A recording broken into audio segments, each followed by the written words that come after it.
Assalamualaikum warahmatullahi wabarakatuh. Perkenalkan, nama saya Viko Ramdhani dari PJKR 7F, NPM 171063107085. Di sini saya akan menjelaskan tentang lingkup administrasi dan manajemen olahraga. Di sini ada beberapa poin. Yang pertama ada paham olimpik dan gerakan olimpik. 2. Lingkup administrasi dalam olahraga. Yang ketiga ada tata kelola organisasi olahraga. Yang keempat ada lingkup manajemen olahraga. Yang terakhir ada manajemen kepelatihan. Yang kelima. Oke, di sini saya akan menjelaskan mulai dari paham olimpik dan gerakan olimpik. Di sini prinsip dasar olimpik, paham olimpik. Paham olimpik ialah suatu falsafah hidup dan mengagungkan dalam suatu keseluruhan keseimbangan dari kualitas badan, kemauan, jiwa dan pikiran dengan memadukan olahraga, budaya dan pendidikan di dalamnya. Jadi di prinsip dasar olimpik ini memadukan olahraga, budaya, dan pendidikan. Dalam 3 aspek itu dipadukan menjadi satu. Adapun tujuan dari paham olimpik ialah mendapatkan olahraga sebagai pelayan dari pengembangan manusia yang harmonis dan visi misi untuk mempromosikan suatu masyarakat yang damai dan teriakan dengan pemeliharaan martabat manusia. Terus yang kedua yaitu gerakan olimpik. Gerakan olimpik yang dipimpin oleh IOC dijabarkan dari paham olimpik modern. Organisasi dan manajemen olahraga harus di bawah kontrol organisasi olahraga yang independen dan diakui oleh IOC. Adapun tujuan dari gerakan olimpik adalah untuk memberikan kontribusi untuk membangun dunia yang damai dan lebih baik dengan cara mendidik generasi muda melalui kegiatan olahraga. Jadi tujuan IOC ini dari gerakan olimpik yaitu membangun dunia dengan damai dan lebih baik dengan cara mendidik melalui kegiatan olahraga.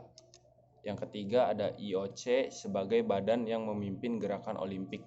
IOC adalah suatu organisasi non-pemerintah dan tidak mencari keuntungan, berlangsung tanpa batas waktu dalam bentuk suatu asosiasi dengan status yang sah yang diakui oleh ketepatan Dewan Federasi Swiss terhitung tanggal 17 September 1981. IOC ini merupakan penguasa tertinggi dari gerakan olimpik. Jadi IOC ini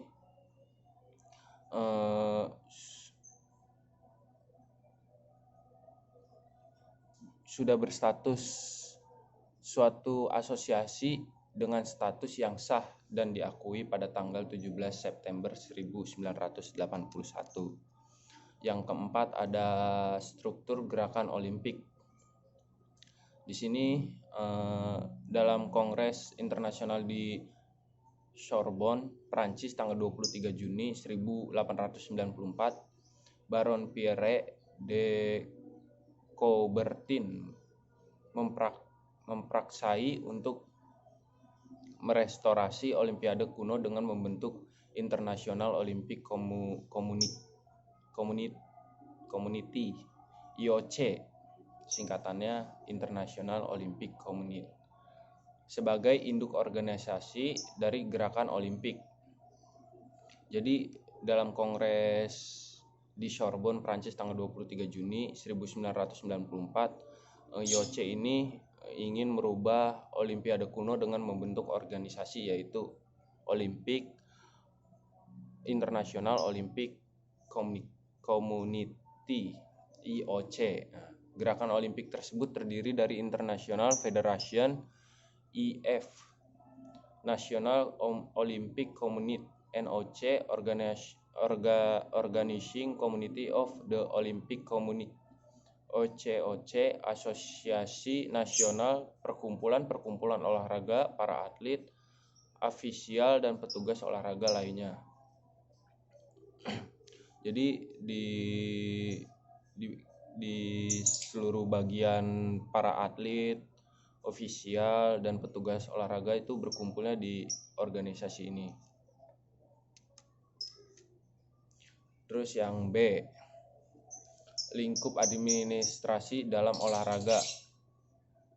Lingkup administrasi meliputi ide, teori, dan pembuatan kebijakan sondang siagian, memberikan peringatan administrasi, pengertian administrasi sebagai keseluruhan proses kerjasama antara dua orang manusia atau lebih yang didasarkan atas rasionalitas tertentu untuk mencapai tujuan yang telah ditentukan. Jadi di lingkup administrasi olahraga ini meliputi lebih dari 2 orang untuk mencapai tujuan yang ditentukan sebelumnya. Di sini ada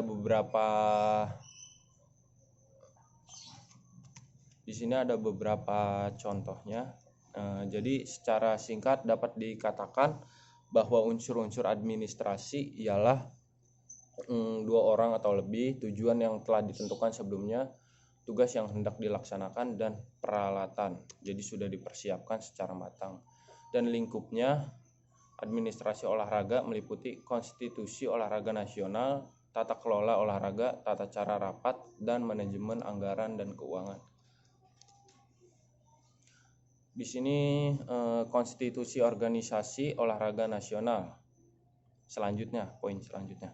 Konstitusi biasanya memuat maksud dan tujuan organisasi dan juga berfungsi sebagai petunjuk bagaimana organisasi mengatur bisnis atau pengelolaan organisasi. Jadi di konstitusi organisasi olahraga ini semuanya diatur semuanya oleh konstitusi ini, bagaimana organisasi mengatur bisnis atau pengelolaan organisasinya. Jadi semuanya bisnis, pengelolaan diatur sama orang yang terkait. Di beberapa negara, agar pemerintahannya dapat mendukung olahraga, maka diterbitkan undang-undang olahraga yang merupakan pedoman bagi organisasi pemerintah dan non-pemerintah untuk bertindak. Poin C, tata kelola organisasi olahraga. Terdapat perbedaan antara tata kelola organisasi dengan manajemen organisasi. Pada umumnya keanggotaan dari dewan bertanggung jawab kepada penata kelola, presiden, komite eksekutif, staf, dan komite operasional memberikan kontribusi kepada manajemen. Jadi dari beberapa staf ini tuh pertanggungjawabannya bertingkat atau biasa orang dari paling dasar hingga ke atasnya. Contohnya kayak gini, ke presiden, kontribusi dari manajemennya. Terus berikut beberapa tata kelola organisasi. Di sini ada 10 poin. Poin pertama, peranan badan, pertanggungjawaban dan mandat badan dengan tanggung jawab operasional, perencanaan strategik untuk organisasi, identifikasi resiko dan manajemen, keefektifan manajemen dan penggantian, komunikasi dengan stakeholder, pemangku kepentingan, kontrol internasional dan manajemen informasi sistem. Yang ke-9, proses dan informasi. Yang terakhir, penilaian kinerja. Jadi dari 10 poin ini sudah disaring semua hingga ada penilaian kerja, proses, dan informasi. Terus yang D, lingkup manajemen olahraga. Nah, di sini menurut para ahli, menurut Desensi, Kile, Blanton, dan Battle pada tahun 1990, manajemen olahraga adalah setiap kombinasi dari keterampilan dan berkaitan dengan perencanaan, perorganisasian, pengarahan, pengawasan, penganggaran, kepemimpinan, dan penilaian di dalam konteks dari suatu organisasi atau departemen yang produk utamanya atau servisnya dikaitkan dengan olahraga atau kegiatan fisik. Jadi semuanya dari kombinasi dari perencanaan, perorganisasian, pengarahan, pengawasan, penganggaran, kepemimpinan, penilaian, itu di dalam konteks lingkup manajemen olahraga. Terus fungsi manajemen. Fungsi manajemen pertama, fungsi organik dan manajemen dari manajemen, yaitu unsur-unsur mutlak harus ada dan dijalankan, kalau tidak maka akan menyebabkan matinya suatu organisasi. Jadi semuanya harus berjalan dengan baik, atau kalau tidak jalan ya organisasinya bisa mati atau bubar atau tidak berfungsi.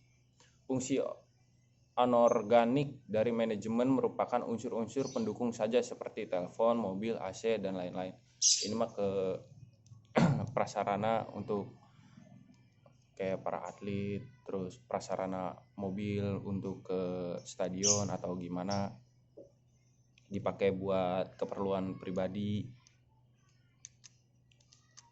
Terus sumber dayanya, keterampilan yang sangat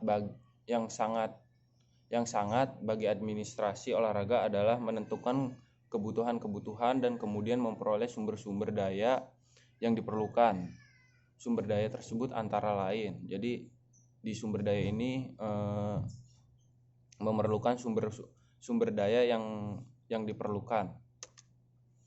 Di sini ada sumber daya manusia, sumber daya keuangan, sumber daya materi, sumber daya fasilitas. Dan di sini pemecah masalahnya terdapat 6 langkah dalam memecahkan masalah, yaitu mengenali dan mendefinisikan masalah, menganalisis dan menjelaskan masalah, menceritakan alternatif pemecah masalah, memilih suatu pemecahan, menerapkan pemecahan, dan keenam, evaluasi. Pengambilan keputusan dalam suatu organisasi dapat berlangsung penuh dengan ketegangan yang besar dan perasaan yang kurang enak. Sangat penting bahwa pemimpin akan pilihan metode yang tersedia untuk pengambilan keputusan. Harap menjadikan perhatian bahwa mengetahui.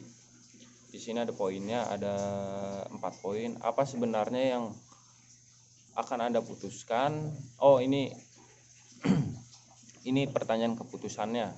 Siapa yang perlu terlibat? Bagaimana seharusnya mereka terlibat? Kapan harus Anda putuskan?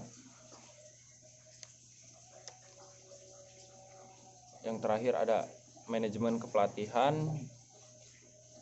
Banyak faktor yang dapat menjadikan seorang pelatih berhasil, maka diperlukan pengembangan keterampilan manajemen olahraga, khususnya kepelatihan yang memadai, yang dapat mengantarkan seorang pelatih agar dapat memaksimalkan daya guna kepelatihannya. Di sini keterampilan penting bagi pelatihnya. Jadi nggak cuma atletnya aja yang punya keterampilan, di sini juga pelatih juga harus mempunyai keterampilan. Yang pertama keterampilan teknis, yang kedua keterampilan bersosialisasi, yang ketiga keterampilan konsep. Ketiga keterampilan ini emang sangat penting untuk semua orang, atlet termasuknya, dan juga pelatih harus memiliki ketiga keterampilan ini. Proses yang mendasari manajemen kepelatihan, di sini ada planning, organizing, loading, dan controlling.